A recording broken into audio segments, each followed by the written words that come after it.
दोस्तों, जब हमारा मस्तिष्क अच्छे तरीके से काम करता है तो ही हम अच्छा सोच पाते हैं और जीवन में अच्छे अच्छे बदलाव भी ला पाते हैं। और जीवन में अगर आपको बड़े फैसले लेने हैं, मुश्किल हालातों से निपटना होता है, तो हमें मानसिक रूप से मजबूत होना बहुत ज्यादा जरूरी होता है। जरूरी नहीं कि आपकी जिंदगी में हर पल अच्छा ही होता रहे और आप तभी खुश रहें। कभी कभी आपकी जिंदगी में ऐसे वक्त भी आएंगे जहां पर आपको भारी मुसीबतों का सामना भी करना पड़ सकता है। ऐसे में कई बार होता है कि इंसान मुसीबतों का सामना करते करते अपने मुश्किल हालातों से लड़ते लड़ते अपने जीवन से हारने लगता है।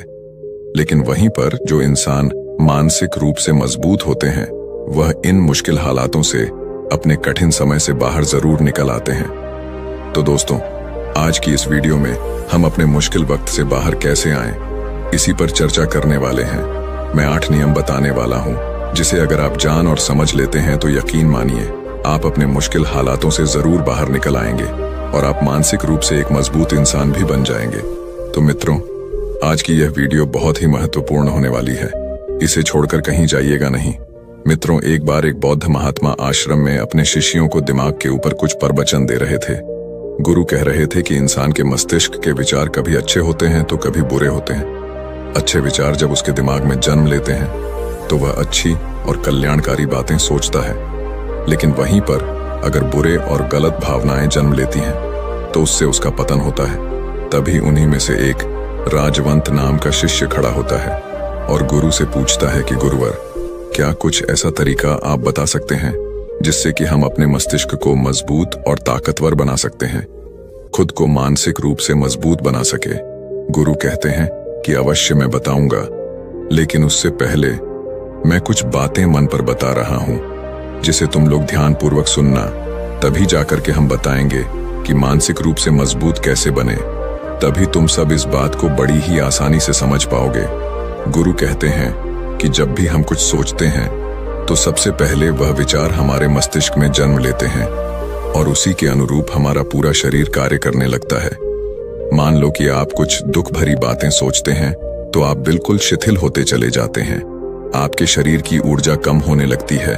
लेकिन वहीं पर अगर आप कुछ उत्साह भरी बातें सोचते हैं तो आपके शरीर के अंदर असीमित ऊर्जा बहने लगती है। आप वाकई में ऊर्जावान दिखाई देने लगते हैं। आप ये अनुभव खुद कर पाएंगे कि जब आप खुशी होते हैं तो आपके शरीर के अंदर बहुत ऊर्जा आ जाती है, आपका रोम रोम खिल उठता है।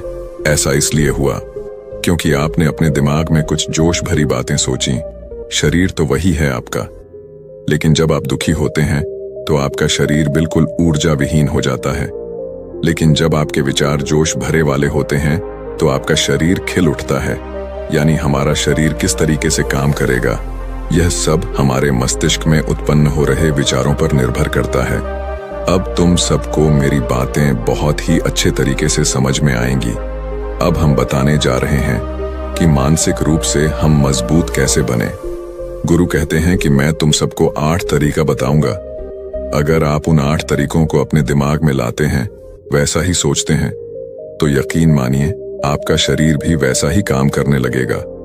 जैसा कि मैं पहले बता चुका हूं कि जब आप दुखी होते हैं तो आपका शरीर ऊर्जा विहीन होने लगता है, लेकिन जब आप खुश होते हैं, आपके दिमाग में अच्छा विचार आया और आप खुश हो गए, तो आपके शरीर में अच्छी ऊर्जा बहने लगती है। इसका मतलब यह है कि अगर हम वह 8 तरीका जान लें और वही हम अपने दिमाग में सोचे तो हमारा शरीर भी ऊर्जा और जोश से भर जाएगा, अर्थात हम मानसिक रूप से मजबूत बन जाएंगे। और वास्तव में जब आप मानसिक रूप से मजबूत बन जाएंगे तो आप मुश्किल हालातों का सामना बड़ी ही आसानी से कर लेंगे। गुरु कहते हैं कि शिष्यों, मानसिक रूप से मजबूत बनने का पहला नियम है, जो हो चुका है उसकी परवाह करना छोड़ दो। गुरु कहते हैं कि शिष्यों, मुझे यह बताओ कि सूर्य किस दिशा में उगता है। तो सभी शिष्यों ने एक साथ जवाब दिया कि गुरुजी, सूर्य पूर्व दिशा से निकलता है। फिर गुरुजी ने कहा कि अगर मैं यह कहूं कि सूर्य पश्चिम दिशा से निकले तो क्या वह निकलेगा? सभी शिष्य कहते हैं कि बिल्कुल नहीं गुरुवर, सूर्य तो पूर्व दिशा से ही निकलेगा, हम उसके स्थान को, उसके जगह को बदल नहीं सकते हैं। फिर गुरु कहते हैं कि मान लो बारिश का मौसम है और अगर मैं यह बोलूं कि बारिश बंद हो जाए तो क्या हमारे बोलने से बारिश बंद हो जाएगी? शिष्य कहते हैं कि नहीं गुरुवर, वह तो मौसम में बदलाव की वजह से होगा, जब मौसम में बदलाव होगा तो बारिश बंद हो जाएगी। फिर गुरुजी कहते हैं कि अगर मैं तुम लोगों से यह कहूं कि ठंडी के मौसम में गर्मी पड़ने लगे तो ऐसा होने वाला तो नहीं है। शिष्य कहते हैं, गुरुवर आप ठीक कह रहे हैं, ये कभी नहीं हो सकता कि ठंडी के मौसम में गर्मी पड़े और गर्मी के मौसम में ठंडी पड़ने लगे। ये मौसम तो प्रकृति पर निर्भर करता है, जो कि हमारे बस में नहीं है। फिर गुरु कहते हैं कि ठीक उसी प्रकार अगर जो चीज हमारे वश में नहीं होती है या जो बातें घटनाएं बीत चुकी हैं, अगर हम उन घटनाओं को लेकर के बार बार परेशान होते रहेंगे या उसकी बहुत ज्यादा परवाह करेंगे तो क्या हम भूतकाल की घटनाओं को बदल सकते हैं? शिष्य कहते हैं कि नहीं गुरुवर। फिर गुरु कहते हैं कि अगर तुम उन बीती घटनाओं को लेकर के बार बार चिंता में रहोगे और उस चीज की परवाह करोगे तो तुम परेशान होते चले जाओगे। इसीलिए तुम्हारी जिंदगी में जो घटित हो चुका है, कोशिश करो उसे भुलाने की, और उसका एकमात्र तरीका है कि आप अपने आने वाले समय पर, आने वाले भविष्य पर, आने वाली चीजों पर अपना ध्यान केंद्रित करिए। गुरु आगे कहते हैं कि मानसिक रूप से मजबूत बनने का दूसरा नियम है ध्यान करने की आदत डालें। गुरु कहते हैं कि गौतम बुद्ध जब सत्य की खोज में निकल पड़े थे तो उन्होंने बहुत सारे उपाय किए, बहुत सारे कर्म कांड किए, लेकिन उन कर्म कांडों की वजह से उन्हें बहुत ज्यादा कुछ हासिल नहीं हुआ और उनका शरीर दुबला पतला होता चला गया। लेकिन वह सत्य की खोज करने में असमर्थ रहे। उनके गुरुओं ने उन्हें बहुत सारे कर्म कांड उपाय बताए, लेकिन उन कर्म कांड का कोई मतलब नहीं हुआ। अंत में जब भगवान गौतम बुद्ध स्वयं ध्यान की अवस्था में बैठे तो धीरे धीरे ध्यान की गहराइयों में जाकर के उन्हें वह सारी चीजें लगने लगी जिस चीज की वह खोज में निकल पड़े थे। ध्यान के जरिए वह अपने सभी विचारों पर विजय पा लिए। उन्होंने पापी मार्ग को पराजित किया, काम वासना पर विजय पाई, अपनी हर एक भावना पर वह विजय पा लिए। और यह सब तभी हुआ जब वे ध्यान की गहरी अवस्था में बैठे और कई दिनों तक ऐसे ही बैठे रहे। ध्यान करने से हमारा मन और मस्तिष्क बहुत ही शांत हो जाता है, जिसे कि अगर हम किसी वस्तु पर या किसी के बारे में या किसी चीज के बारे में जब विचार करते हैं तो हमारा पूरा ध्यान उसी पर केंद्रित रहता है। हमारा दिमाग ज्यादा इधर उधर भागता नहीं है और हम चीजों को बहुत ही अच्छे तरीके से समझ पाते हैं। ध्यान ही एक ऐसा तरीका है जो आपको हर तरीके से आपके दिमाग को मजबूत बनाता है। बौद्ध भिक्षु अगर किसी बात पर ज्यादा जोर देते हैं तो वह ध्यान की प्रक्रिया पर ध्यान में कई घंटे तक बैठे रहते हैं, जिससे उनका दिमाग बहुत ही शांत रहता है, उनका मन बहुत ही शांत रहता है। और जिसका मन शांत रहता है वही किसी भी चीज पर अच्छी तरीके से विचार कर सकता है, अर्थात वह मन और मस्तिष्क दोनों से मजबूत होता चला जाता है। ध्यान करने से आपकी सारी वासनाएं आपके नियंत्रण में रहेंगी। आप अपनी इच्छा अनुसार अपनी वासना को अपने वश में किए रहेंगे। गुरु आगे कहते हैं कि मानसिक रूप से मजबूत बनने का तीसरा नियम है बहुत ज्यादा किसी से उम्मीद मत रखना। गुरु ने कहा कि तुम सब अपनी मर्जी से जन्म लिए हो, अपनी मर्जी से ही गर्भ का चुनाव किए हो, लेकिन इंसान जन्म लेने के बाद वह यह सब भूल जाता है कि उसे क्या करना था क्या नहीं, वह किस लिए जन्म लिया था। और जन्म लेने के बाद वह तमाम तरह की वासनाओं से ग्रसित हो जाता है। इस संसार की मोह माया में वह बहुत ज्यादा परेशान हो जाता है। वह खुद को जान ही नहीं पाता, वह खुद को भूल जाता है। और यही वजह रहती है कि वह तरह तरह के लोगों से अपनी बहुत ज्यादा उम्मीदें लगा बैठता है। उम्मीदें दुख का कारण बनती हैं। जिस भी व्यक्ति वस्तु से आपकी उम्मीदें ज्यादा बढ़ जाएंगी, आने वाले समय में सबसे ज्यादा दुख आपको उसी से मिलने वाला है, क्योंकि उम्मीद पर होती है। दुख भी वहीं पर होता है, क्योंकि आप किसी से बहुत ज्यादा उम्मीद लगा लिए और वह व्यक्ति आपकी उम्मीदों पर खरा नहीं उतरा, तो सबसे ज्यादा दुख आपको उसी से होने वाला है, क्योंकि जब उम्मीद टूटती है तो दुख बहुत ज्यादा होता है। इसलिए इस संसारिक, इस भौतिक जीवन में बहुत ज्यादा उम्मीद और बहुत ज्यादा मोह किसी भी व्यक्ति से मत करना। तभी एक शिष्य उठ खड़ा होता है और कहता है कि हे गुरुवर, हम बिना उम्मीद से, बिना आशा से कैसे जी सकते हैं। हम सबके मन में रहता है कि मुझे यह चीज करनी है, मुझे वह चीज करनी है, मुझे जीवन में ऊंचाइयों को हासिल करना है। बिना उम्मीद के तो हम लोग जीवन में आगे बढ़ ही नहीं सकते। गुरु ने कहा कि कुछ पाने की लालसा, कुछ बड़ा बनने की लालसा जीवन में जरूर आपको ऊंचाइयों तक ले जाएगी। कुछ बड़ा बनने के लिए लालसा खुद से होती है, ना कि किसी व्यक्ति वस्तु विशेष से। मैं यहाँ पर लोगों के बारे में बात कर रहा हूँ कि अगर तुम यह सोचो कि मेरा दोस्त मेरे साथ हमेशा खड़ा रहेगा या मेरे लिए मेरे साथ हमेशा खड़ा रहेगा, या आप जो सोचे वह सामने वाला इंसान आपके लिए वैसा करे, तो यह सभी चीजें बहुत ज्यादा उम्मीद और मोह को बढ़ावा देती हैं। बहुत ज्यादा उम्मीद किसी से मत रखना। खुद से उम्मीद रखोगे तो दुख बहुत ज्यादा नहीं होगा, लेकिन अगर दूसरों से उम्मीद रखोगे और वह उम्मीद पूरी नहीं हुई तो दुख बहुत ज्यादा होगा। कई बार होता है कि माता पिता जो अपने जीवन में हासिल नहीं कर पाए, वह चाहते हैं कि वह चीज उनके बच्चे हासिल करें। वह सारा भार अपने बच्चों पर लाद देते हैं। बच्चे उनके हिसाब से चले व उनकी उम्मीदों को पूरा करें। उन्होंने ने जो अपने जीवन में हासिल नहीं कर पाया, वह काम अब उनके बच्चे करें। और लगभग इस समय तो सभी के माता पिता यही कह रहे हैं। बहुत कम लोग होते हैं जो अपने बच्चों को आजाद रखते हैं। मेरी सभी से गुजारिश है कि अपनी उम्मीदों का पहाड़ अपने बच्चों पर ना थोपे। गुरु कहते हैं कि मानसिक रूप से मजबूत होने का चौथा नियम है कि पहली बार में ही किसी काम में फेल होने से डरो मत। गुरु आगे कहते हैं कि शिष्यों, अगर डर तुम पर हावी हो जाएगा तो तुम अवश्य असफल हो जाओगे। अपनी जिंदगी में वह इंसान सबसे ज्यादा असफल होता है जिसे अपने लक्ष्य को पाने का डर रहता है। अगर डर तुम्हारी जिंदगी में बढ़ गया तो तुम्हें वह असफलता की तरफ जरूर ले जाएगा, क्योंकि डर तुम्हारे आत्मबल को, तुम्हारे आत्मविश्वास को डगमगा देगा, कमजोर कर देगा। और तुम्हारा आत्मबल, तुम्हारा आत्मविश्वास कमजोर हो जाएगा तो तुम निश्चित ही अपने लक्ष्य को पाने में असमर्थ महसूस करोगे, और यही असमर्थता तुम्हें असफलता की तरफ ले जाएगी। इसलिए जीवन में जब तुम अपने लक्ष्य की प्राप्ति के लिए आगे बढ़ो तो मन में किसी भी चीज की शंका मत रखो कि मैं फेल हो जाऊंगा। अगर यह नहीं हुआ तो यह हो जाएगा। ये सब बातें अपने दिमाग में मत लाओ, क्योंकि यह सभी बातें आपको डर की तरफ ले जाएंगी। और जब डर बढ़ेगा तो तमाम शंका आपके दिमाग में पैदा होगी। आपको घबराहट भी हो सकती है, आपको नींद नहीं आएगी, रात को बेचैन मन होने लगेगा, क्योंकि आपका डर आपको असफलता की तरफ ले जा रहा है।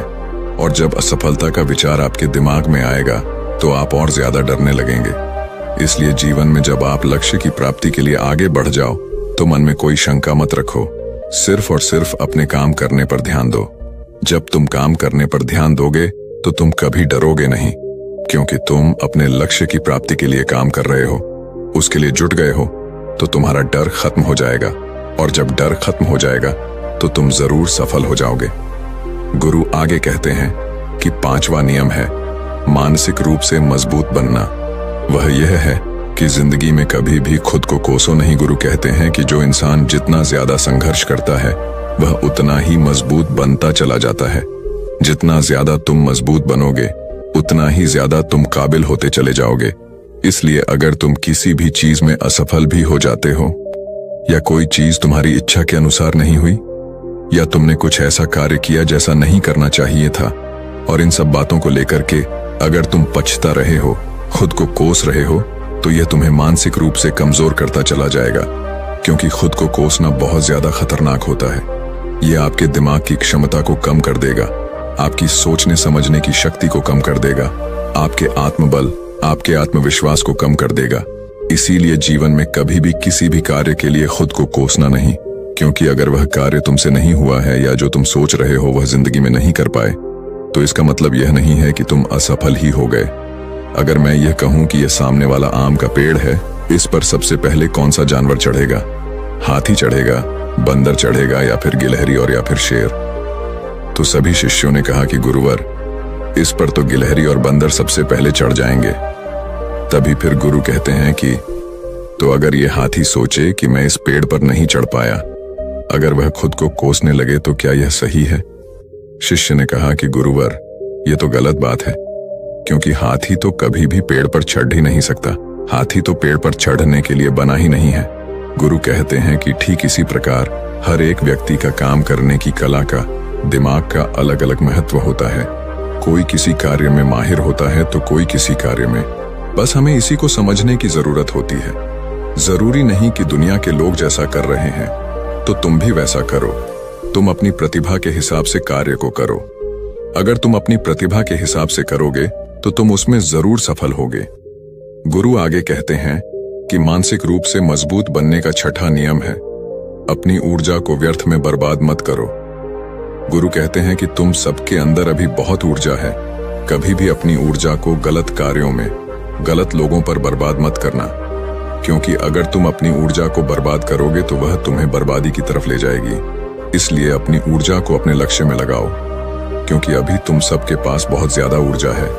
अगर तुम सब पूरी ऊर्जा के साथ अपने लक्ष्य पर जुड़ जाओगे तो तुम जरूर सफल हो जाओगे। लेकिन अगर तुम ऊर्जा को गलत जगह पर लगा रहे हो तो तुम्हारी ऊर्जा बिखरने लगेगी, और जब ऊर्जा बिखरने लगेगी तो तुम कभी भी अपने लक्ष्य को प्राप्त नहीं कर पाओगे। गुरु आगे कहते हैं कि मानसिक रूप से मजबूत बनने का 7वां नियम है, सुनो सबकी लेकिन करो अपने मन की। गुरु कहते हैं कि शिष्यों, पहले ध्यान से तुम यह पता करो कि तुम्हारे अंदर कितनी क्षमता है। अगर तुम सबको अपनी क्षमता के बारे में पता है तो तुम अपनी क्षमता के हिसाब से कार्य को करो। भले लाखों लोग तुमसे यह बोले कि तुम इस कार्य को नहीं कर सकते हो, उस कार्य को नहीं कर सकते हो, तो तुम कभी भी उन पर भरोसा नहीं करना या उनके हिसाब से मत चलना, क्योंकि शरीर तुम्हारा अपना है। तुम्हें खुद के बारे में सबसे ज्यादा तुम ही जान पाओगे। कोई दूसरा तुम्हारे बारे में तुमसे ज्यादा नहीं जान पाएगा। तुम सबको अपने अपने बारे में पता होगा, अपनी अपनी क्षमता के बारे में पता होगा कि तुम इस कार्य को या किसी भी कार्य को कैसे कर सकते हो। कोई किसी कार्य को बहुत जल्दी कर सकता है तो कोई थोड़ा समय लगा सकता है। ये सब बातें तुम सबको खुद के बारे में सबसे ज्यादा तुम ही को ही पता होगी। इसलिए तुम्हारे अंदर जो क्षमता है, अपनी क्षमता के हिसाब से ही अपने कार्य का चुनाव करो। और जब तुम अपनी क्षमता के हिसाब से कार्य को करोगे, खुद के अंदर की आवाज को सुनोगे, तो तुम जीवन में जरूर आगे जाओगे। कई बार होता है कि लोग खुद की क्षमता को पहचानता ही नहीं। जैसा दूसरे लोग कह रहे हैं वह वैसा ही करने लगते हैं और अपनी जिंदगी का ढेर सारा समय यूं ही बर्बाद कर देते हैं। उनसे ऐसा काम करने को कहा गया था तो वह भी वैसा ही काम करने में जुट गए, बिना सोचे समझे कि उनकी क्षमता कितनी है या उनकी प्रतिभा उस कार्य में है कि नहीं। तो ऐसे लोग कभी भी अपने लक्ष्य को प्राप्त नहीं कर सकते, क्योंकि जो इंसान अपनी खुद की क्षमता को नहीं पहचान पाएगा वह जीवन में कभी भी सफलता अर्जित नहीं कर पाएगा। यह शरीर तुम्हारा है, यह दिमाग तुम्हारा है। सोचने से समझने की शक्ति भी तुम्हें ही तय करनी है। तुम्हें पता होना चाहिए कि तुम्हारा शरीर कितना मजबूत है, कितना ताकतवर है और इसमें कितनी क्षमता है। और अगर क्षमता नहीं है तो अपने शरीर की क्षमता को बढ़ाने की कोशिश करिए और खुद के अंदर की खुद की भावनाओं को सुनने का प्रयास करिए और अपनी क्षमता के हिसाब से आगे बढ़िए। फिर गुरु आगे कहते हैं कि मानसिक रूप से मजबूत बनने का 8वां नियम है, बोलना कम करो और अपने कार्य पर ध्यान दो। गुरु आगे कहते हैं कि जो इंसान बहुत ज्यादा बोलता है वह अपनी ऊर्जा को यूं ही नष्ट करता रहता है, क्योंकि जो बोलता ज्यादा है वह सोचता कम है। क्योंकि उसने अपनी सारी की सारी ऊर्जा बोलने में खपत कर दी तो वह सोचेगा क्या उसे सोचने का समय ही नहीं मिल पाया। लेकिन जो इंसान कम बोलता है उसे सोचने का समय ज्यादा मिल जाता है। और जब तुम किसी बात पर या किसी तत्व पर ज्यादा विचार करोगे तो जाहिर सी बात है कि तुम्हारे दिमाग में तमाम विचार आएंगे और वह विचार ही तुम्हें सफलता की तरफ ले जाएंगे। गुरु कहते हैं कि शिष्यों, अगर मैं तुमसे कुछ सवाल पूछता हूं तो सबसे पहले तुम सोचते हो, तुरंत बोल तो नहीं देते। लेकिन अगर कोई यहां बैठा है और वह अपने साथी से बात कर रहा है, अपने दूसरे गुरु भाइयों से बात कर रहा है, तो वह कभी हमारी बात पर ध्यान नहीं दे पाएगा। और जब हम प्रश्न पूछेंगे तो उसका गलत जवाब वह दे देगा, क्योंकि वह बोलने में अपनी ऊर्जा व्यर्थ कर रहा है। वह हमारी तरफ तो ध्यान दिया ही नहीं। लेकिन जो शिष्य शांत है, हमारी बात को ध्यान से सुन रहा है, तो वह सोच विचार करके पूर्ण तरीके से उत्तर देगा और उसके उत्तर भी सही होंगे। इसलिए शिष्यों, कम बोलने का अभ्यास करो। जब तुम कम बोलने का अभ्यास करोगे तो तुम किसी भी बात पर, किसी भी तथ्य पर ज्यादा विचार कर पाओगे। तो जाहिर सी बात है कि समस्या का समाधान जरूर निकल कर आएगा और कम बोलने से तुम्हारी ऊर्जा की भी बचत होगी। उस ऊर्जा को सोचने में लगाओ। गुरु कहते हैं कि शिष्यों, यह थे मानसिक रूप से मजबूत बनने के 8 नियम। अगर तुम सब यकीन के साथ इन 8 नियमों का पालन अपनी जिंदगी में करते हो तो तुम मानसिक रूप से अवश्य मजबूत बनोगे। फिर कोई परेशानी, कोई भी रुकावट तुम्हारी जिंदगी में नहीं आने वाली है। कोई समस्या भी आएगी तो तुम उसका डटकर सामना भी कर पाओगे। सभी शिष्य गुरु की बात को सुन करके उनका कोटि कोटि नमन करते हैं और वे लोग समझ जाते हैं कि मानसिक रूप से मजबूत बनने के ये 8 नियम उनकी जिंदगी में कितने हितकारी साबित होने वाले हैं। वह सभी गुरु को प्रणाम करते हैं और उस दिन की शिक्षा भी पूरी हो जाती है। सभी लोग अपने आश्रम में चले जाते हैं। तो दोस्तों, उम्मीद है इस वीडियो से आपको काफी कुछ सीखने को मिला होगा, और अगर कुछ सीखने को मिला हो तो हमारे इस वीडियो को लाइक, शेयर और बुद्धा स्टोरियन चैनल को सब्सक्राइब जरूर कर लीजिएगा और साथ ही कमेंट में नमो बुद्धाय जरूर लिखिएगा। धन्यवाद।